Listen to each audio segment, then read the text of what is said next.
깨달으면 넓어진다. 깨달으면 넓어진다라는 제목으로 하나님 말씀 전하겠습니다. 여러분, 사람들이 복을 좋아합니다. 여러분, 복 좋아하시죠? 네, 복 좋아하시잖아요. 네, 좋아요, 사람들이. 이름에다가도 복자를 넣는다니까요, 사람들이. 네, 제 이름에 복자가 들어가 있잖아요.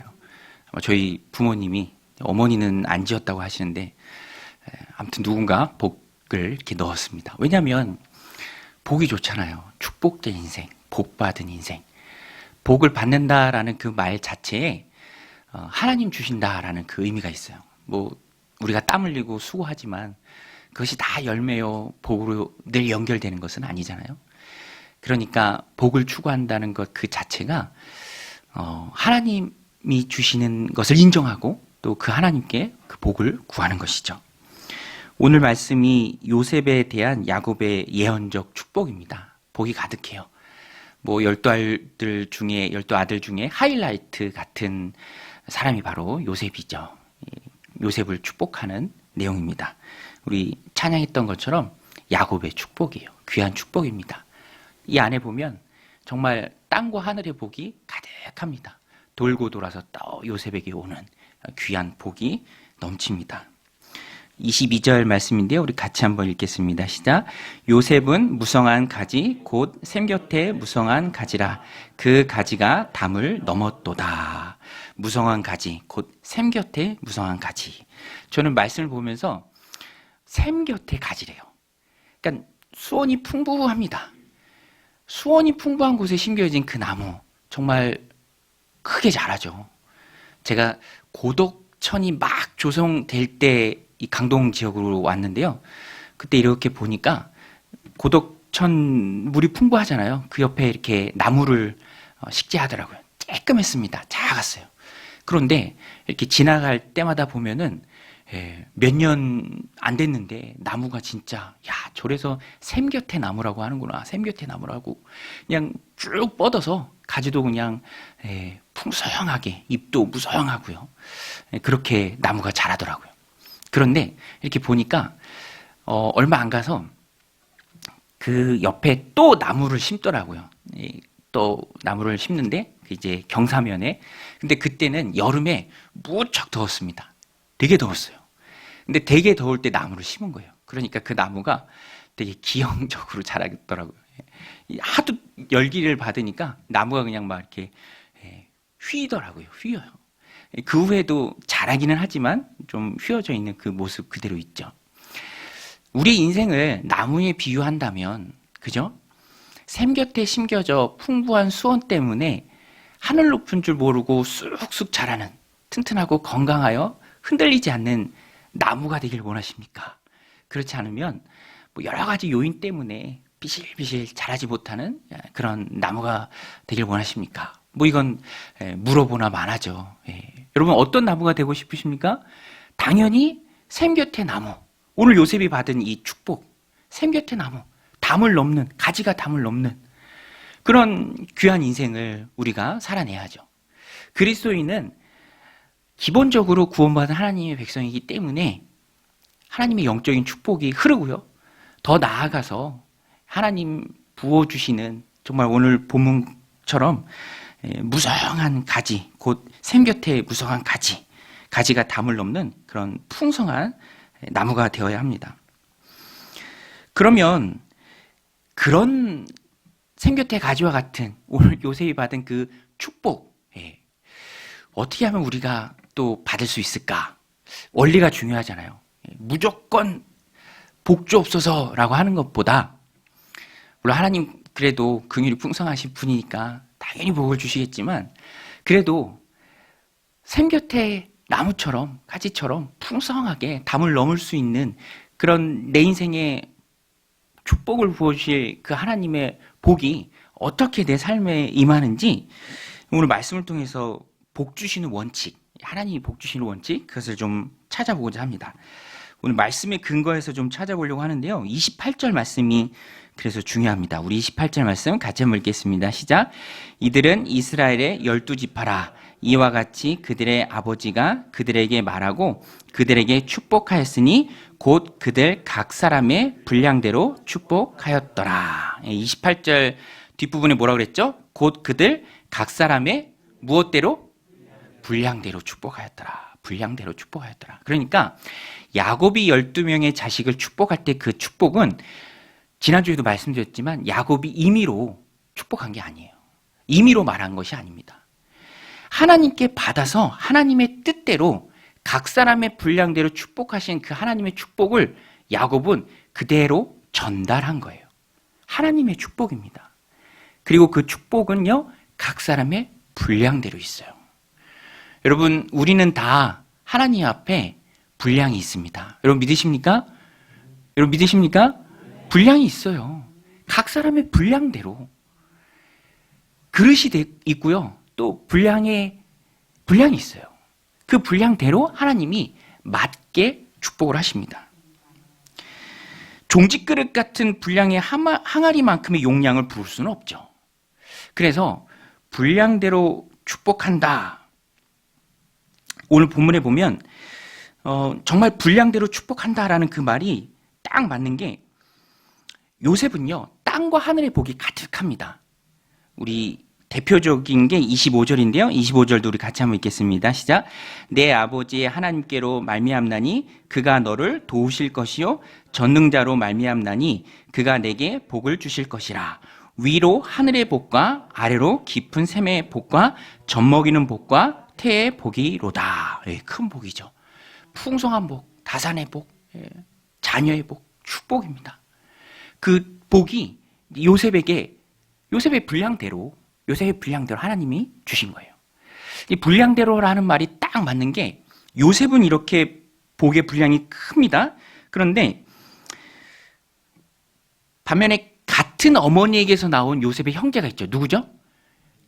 베냐민. 그러니까 배다른 형제가 아니에요. 다른 형들처럼. 같은 어머니 라헬에게서 나온 친형제입니다. 똑같은 형제예요. 그런데 베냐민은요, 간단합니다. 분량에서도 간단해요. 한 줄이에요, 한 줄. 27절 말씀인데요. 우리 같이 한번 읽겠습니다. 베냐민은 물어뜯는 일이라. 아침에는 빼앗은 것을 먹고 저녁에는 움킨 것을 나누리로다. 베냐민의 그런 호전적인 성품에 대한 축복적 예언입니다. 그래서 베냐민 지파에서도 뭐 한 번 나오고는 그쳤지만 사울 왕도 나오고요. 또 나중에 바울도 나오고, 또 사사기에 보면은 그런 호전적인 성품 때문에 그 베냐민 지파는 11지파를 상대로 막 싸우기도 하고 그래요. 아주 작은 지파로 쪼그라들기도 하죠. 그런 예언적 축복이 이 야곱에게서 나온 거예요. 그러니까 똑같은 아들이잖아요. 똑같은 아들입니다. 그럼에도 불구하고 분량대로 맞게 야곱이 축복을 했다라는 것입니다. 여러분, 각 사람의 분량이 있는 줄로 믿습니다. 그래서 이 진리의 말씀 앞에 각 사람의 분량이 있다. 하나님 그 분량대로 축복하신다라는 이 진리의 전제 앞에 우리 믿음과 신앙은 어떤 태도를 취해야 할까? 이제 오늘 함께 나누고 싶은 말씀이에요. 하나님이 분량대로 축복하시는데 그것이 진리인데 요셉을 보고 베냐민을 봐도 우리가 알 수 있죠? 그러면 이 진리 앞에 우리는 어떻게 해야 될까? 첫 번째는 우리가 취해야 될 모습이 두 가지인데 첫 번째는 분량을 넓히는 것입니다. 분량을 넓히는 것.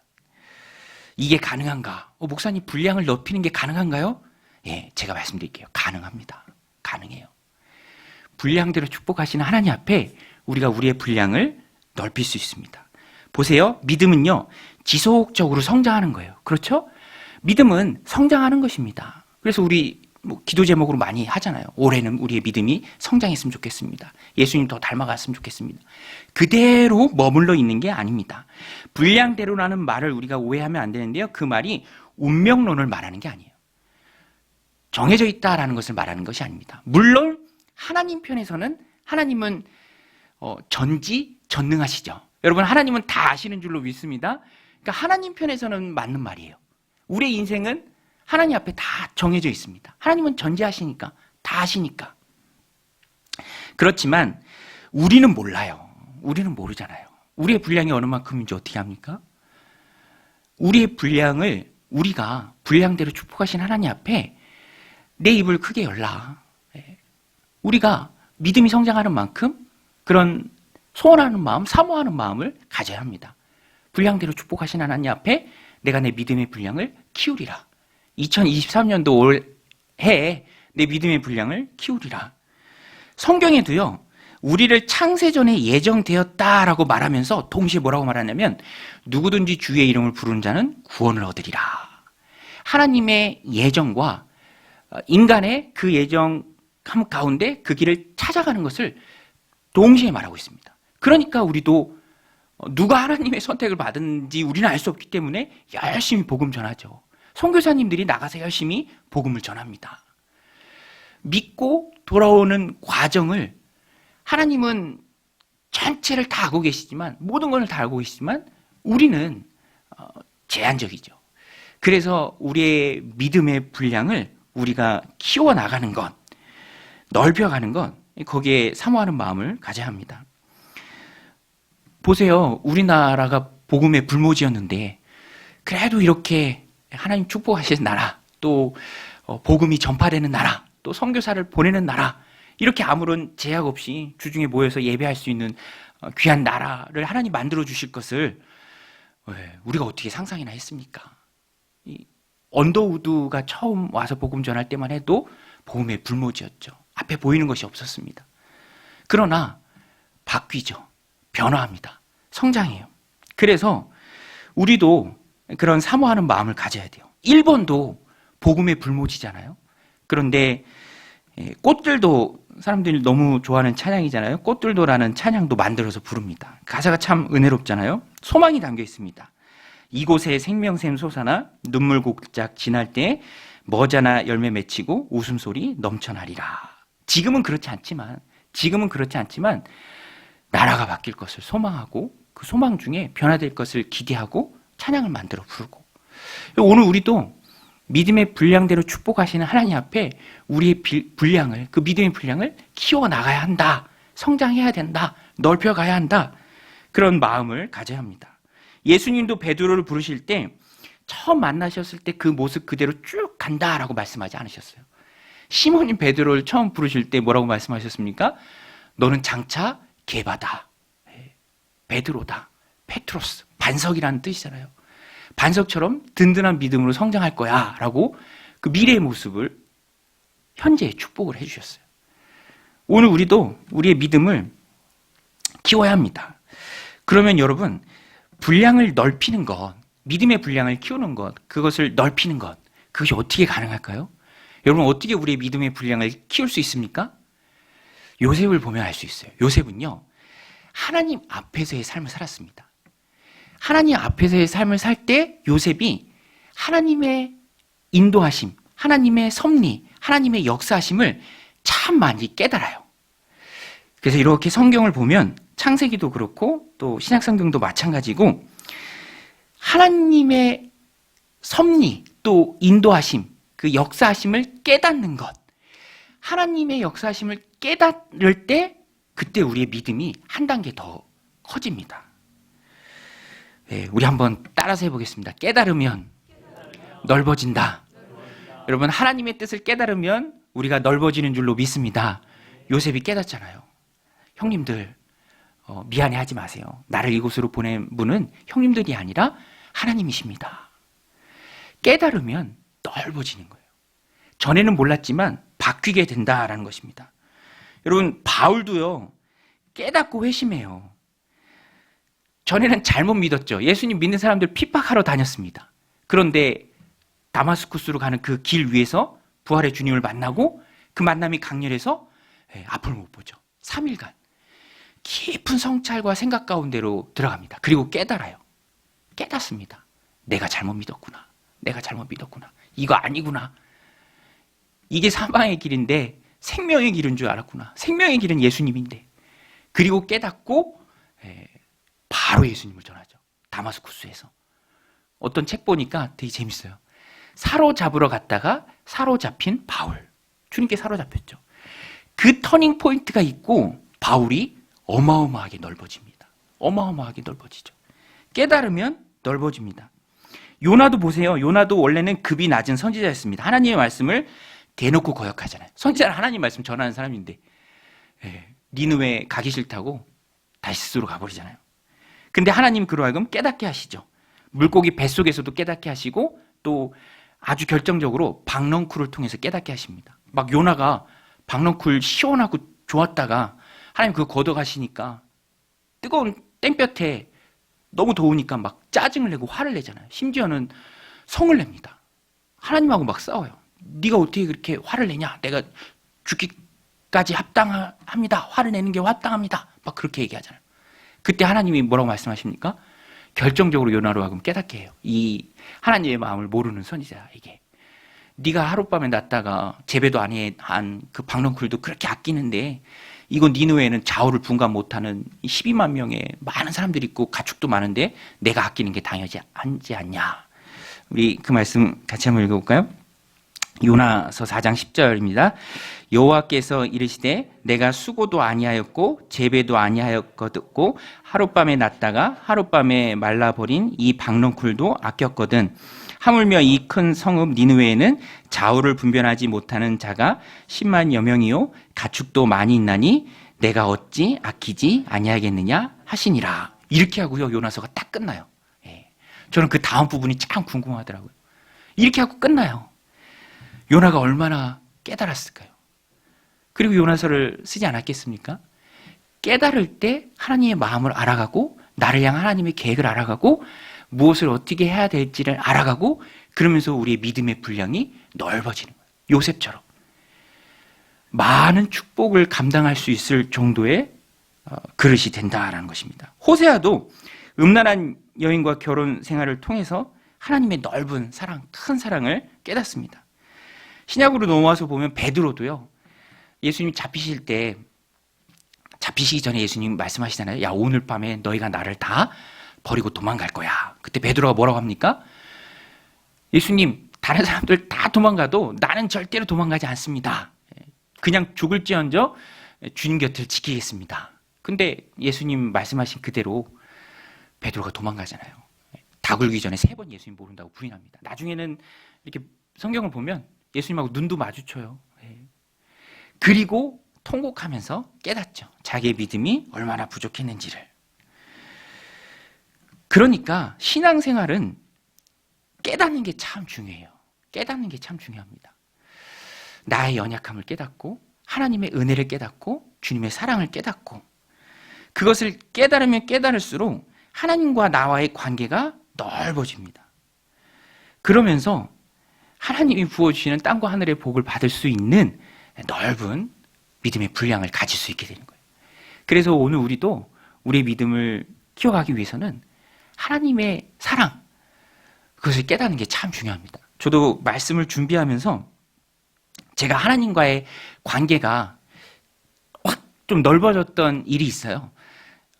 제가 군대에서 근무할 때 요새 같은 추운 겨울이었습니다. 이제 제가 4월에 전역하는데 이제 전역을 앞둔 겨울이었는데 축구를 했어요. 그런데 축구를 하다가 안전하고 조심하게 했어야 되는데 이제 우리 팀 골키퍼가 저 멀리 찬다고 찬 공을 제가 바로 앞에서 맞은 거예요. 근데 맞았는데 어디 맞았냐면 눈에 맞았습니다. 눈에. 근데 또 하필 그때 무태 안경을 끼고 있었어요. 이 무태 안경은 그냥 태가 렌즈에 그냥 연결이 돼 있으니까 그게 렌즈가 빠지지 않고 렌즈가 깨지더라고요. 깨지면서 이 눈 위를 찔렀어요. 눈 위를. 뭐 추운 겨울에 뜨거운 피가 이렇게 흐르는데 막 사람들이 와서 이렇게 보더라고요. 근데 눈꺼풀만 제 아내는 눈꺼풀이 제가 두껍다고 많이 놀리는데 그때 눈꺼풀이 두꺼워서 눈동자까지는 안 찔른 것 같아요. 그런데 이렇게 꼬매고 네오반에 와서 누워 있는데 너무 이제 서럽더라고요. 막 흉터가 길게 날 것 같고. 여러분 안 믿으시겠지만 제가 20대에는요 제 후임병들이 저한테 이병헌 닮았다고 그랬거든요. 이병헌. 죄송합니다. 근데 이게 안 지워질 것 같고 막 그러니까 이렇게 누워 있으면 눈물이 이렇게 흐르는 거예요. 이렇게 흐르고 베개를 막 적시고 우울하고 그러다가 실밥을 뽑으러 갔습니다. 근데 그 군의관님하고 이렇게 대화를 하면서 너무 속상해요. 뭐 흉터가 계속 남을 것 같아요. 뭐 이런 얘기를 했어요. 근데 그 군의관 분이 믿는 분인지 안 믿는 분인지 잘 모르겠는데 저한테 이렇게 얘기하는 거예요. 야 임마, 넌 그래도 고마운 줄 알아. 감사한 줄 알아. 너처럼 똑같이 우리 병원에 축구하다가 공에 안경 맞아서 그 안경이 깨져서 입원한 분이 계신데 그 원사님이 계신데 그 원사님은 그 렌즈가 눈을 찔려서 한쪽 눈이 실명됐다. 너는 고마운 줄 알아라. 이제 그 얘기를 해주는 거예요. 그러니까 제가 그 순간 깨달았어요. 이런 일을 당해서 나는 슬프고 왜 이런 일이 나에게 생길까 억울하고 속상하고 조금만 있으면 저녁인데 왜 하필 나에게 그러면서 뭐 원망 섞인 푸념들을 내뱉었었는데 근데 그게 아니라 그 모든 상황이 다 감사함으로 바뀌더라는 것이죠. 그러면서 감사한 이유들이 막 그 순간 떠오르는데 너무너무 감사했던 게 그 축구를 했던 데가 저희 국군 병원이었습니다. 제가 국군 병원에 기관병으로 근무했거든요. 그러니까 연병장에서 응급실까지 1분이 채 안 걸려요. 그러니까 얼마나 감사합니까? 그리고 또 그날 마침 당직 군의관이 우리 병원에서 제일 잘 꼬매기로 소문난 이비인후과 군의관이었어요. 이비인후과 군의관. 제 의무병, 후임병들이 얘기하더라고요. 민병장님 그때 만약에 정신과 군의관이었으면 진짜 큰일 났다고. 네. 정신과 군의관이었으면 큰일 났다고. 그리고 또 기관병이니까 뭐 옆에서 도와주는 의무병도 다 후임병이니까 이 군의관이 얇은 실로 정말 촘촘하게 꼬맸다는 거예요. 이 안 맞는 모양은 살도 좀 잘라내면서 기관병이니까 신경 써주면서. 그리고 또 너무너무 감사한 게 그 공 맞는 그 순간에 그 찰나의 순간이잖아요. 그걸 뭐 어떻게 조절할 수 있겠습니까? 눈동자일지 아니면 눈꺼풀일지. 그런데 그 찰나의 순간 하나님이 나를 지키시고 나를 보호해 주셔서 그래도 눈동자는 상하지 않도록 해주신 게 너무너무 감사하다. 억울한 상황이었고 암담한 상황이었고 슬픈 일이었지만 그 자체가 깨닫고 나니까 믿음의 분량이 커지니까 그 자체가 다 축복으로 바뀌더라는 것이죠. 상황은 안 바뀌어도 상황을 바라보는 눈이 바뀌는 거예요.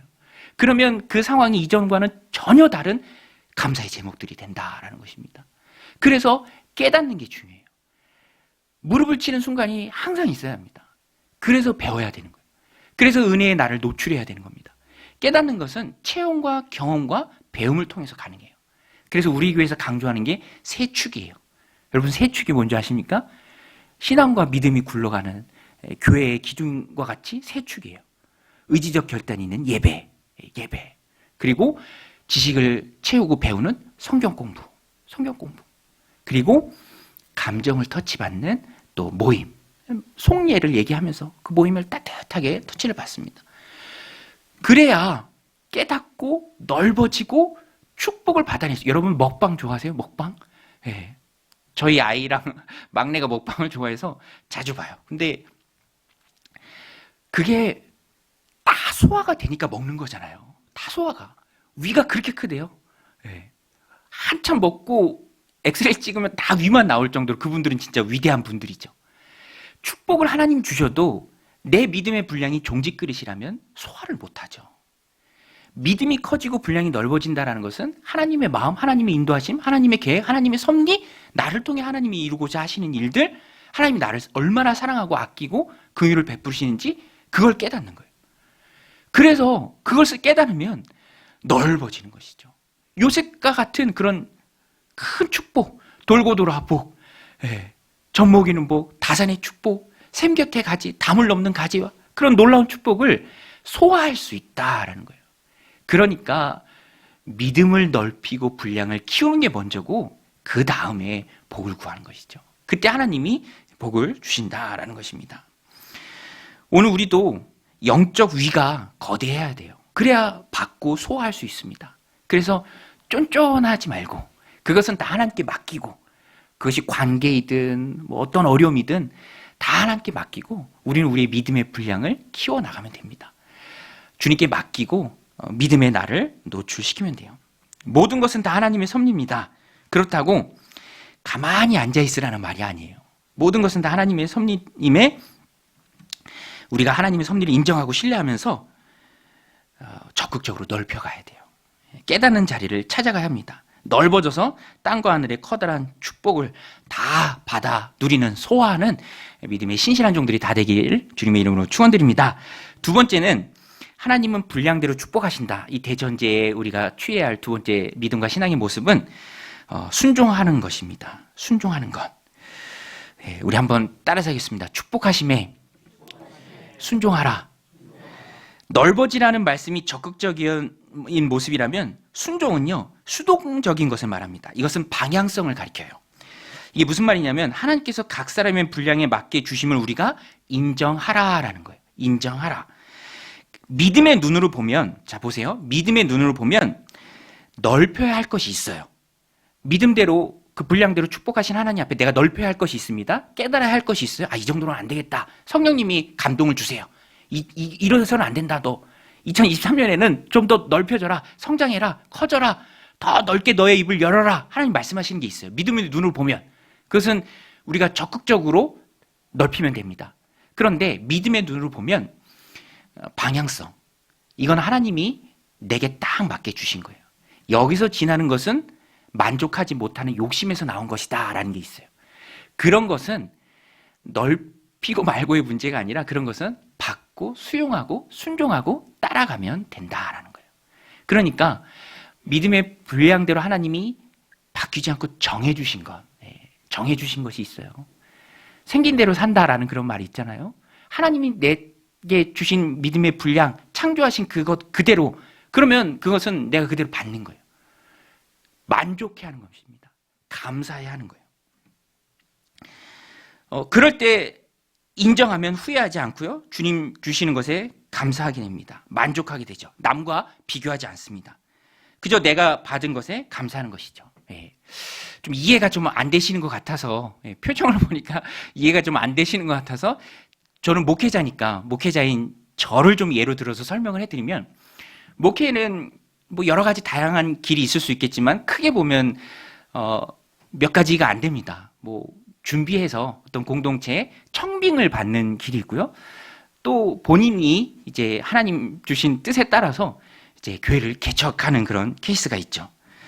그런데 저는 믿음의 눈으로 저를 보고 제 상황을 봤을 때 하나님의 관점에서 생각했을 때 하나님이 나에게 주신 그 분량대로 축복하신데 그 분량은 물론 뭐 생각 같아서는 또 원하는 것은 어떤 뭐 인간적인 욕심이 거기에 좀 있을 수도 있다면 더 좋은 조건, 더 좋은 환경 뭐 그런 것을 추구할 수도 있겠죠. 그렇지만 그것보다는 하나님의 관점에서 누군가는 준비되어서 또 안정적인 곳에 청빙을 받는다면 또 하나님의 관점에서 누군가는 또 하나님 인도하심에 새롭게 프론티어의 마음을 가지고 시작할 수도 있는 거죠. 그런데 하나님이 저에게 주신 마음은 어떤 준비를 많이 하고 스펙을 쌓고 막 그런 것이 아니라 그런 거는 그렇게 하도록 두고 너는 이 일을 해라라고 하나님이 저에게 그런 마음을 주셨어요. 그러니까 저에게 있어서는 프론티어가 되어서 하나님 편에서 하나님의 관점에서 일하는 게 그것은 내 분량이다. 이렇게 받아들이니까 너무 마음이 편안하고 누구와도 비교하지 않고 또 어디 나가서도 사람들하고 참 편안하게 대화를 할 수 있습니다. 마음이 너무 편해요. 여러분 제 얼굴 보니까 좀 편해 보이지 않습니까? 할렐루야? 편해요. 어떤 큰 공동체에 정말 대형 그런 큰 교회 목사님이라고 할지라도 하나도 안 부러워요. 그런 하나님이 그런 마음을 주셨어요. 너무너무 좋은 거죠. 오히려 하나님 앞에 감사하죠. 평생에 하나님의 주님의 교회를 시작할 그 마음을 주는 사람이 몇이나 되겠습니까? 그런데 이렇게 부족하고 연약한 나에게 그 길로 인도해 주시고 그 마음을 주시고 그 영광을 주시니 너무너무 감사하고 행복할 따름이죠. 그러니까 믿음의 분량이 있습니다. 그냥 받아들이면 돼요. 자꾸 주시지도 않은 것 더 달라고 막 쫓아가고 그거 얻으려고 막 똑같이 인간적인 방법을 쓰고 수단 방법을 바르지 않으면 그 인생이 피곤하고 힘들고 그렇다고 그게 되는 것도 아니잖아요. 그러니까 믿음의 분량을 인정하고 기뻐하고 감사하면 된다라는 것입니다. 인정하면 만족함이 찾아옵니다. 그렇지 않으면 제가 보니까 만족이 없으면 감사가 사라지기 시작해요. 다 날아가 버립니다. 휘발돼요. 그리고 그 자리는 항상 원망과 불평이 자리 잡고 있어요. 내가 여기서 일할 사람이 아닌데. 그렇지 않죠. 하나님 주신 분량이 있다라는 것입니다. 여러분 잊지 마십시오. 하나님께서는 각 사람의 분량대로 축복하십니다. 그래서 내 분량을 내가 인정하고 깨닫고 그것을 수용하고 하나님 이 연약한 자에게 이런 믿음의 분량을 주심에 감사합니다라고 고백하는 그 삶을 하나님 기뻐하세요. 우리 28절 말씀 같이 한 번 더 읽겠습니다. 시작. 이스라엘의 12지파라 이와 같이 그들의 아버지가 그들에게 말하고 그들에게 축복하였으니 곧 그들 각 사람의 분량대로 축복하였더라. 각 사람의 분량대로 축복하였더라. 여러분 하나님 우리에게 주신 분량이 있는 줄로 믿습니다. 믿음의 분수가 있는 줄로 믿습니다. 그렇게 하나님 만드신 그대로 고유의 모습으로 날 만드시고 가장 기뻐하신 그 하나님 앞에 내가 나 이거 싫어요. 나 조금 더 다른 모습이고 싶어요 라고 믿음의 분량을 키우는 게 아니라 그런 식으로 나선다면 우리를 만드신 하나님이 얼마나 안타까워하겠습니까? 날 만드시고 가장 기뻐하셨을 그 하나님 앞에 보이는 그 모습 그대로 있는 모습 그대로 받으시는 그 하나님 앞에 믿음의 분량대로 하나님 주신 축복에 만족하고 감사하고 여러분 그래서 여러분 우리 주변에 있는 사람 우리 가족 자녀들 하나님이 최고로 맡겨주신 사람들인 줄로 믿습니다. 최고로 좋은 교회로 보내주신 줄로 믿습니다. 최고로 좋은 목사를 여러분들에게 주신 줄로 믿습니다. 할렐루야. 저는 최고로 좋은 성도들을 저에게 준 거고요. 믿음의 분량이에요. 부러워할 것도 없고 또 욕심낼 것도 없습니다. 하나님 주신 만큼 소원 주시는 만큼 그만큼 뛰면 그 삶을 하나님이 축복하시는 줄로 믿습니다. 우리 같이 찬양하고 또 함께 기도하겠습니다.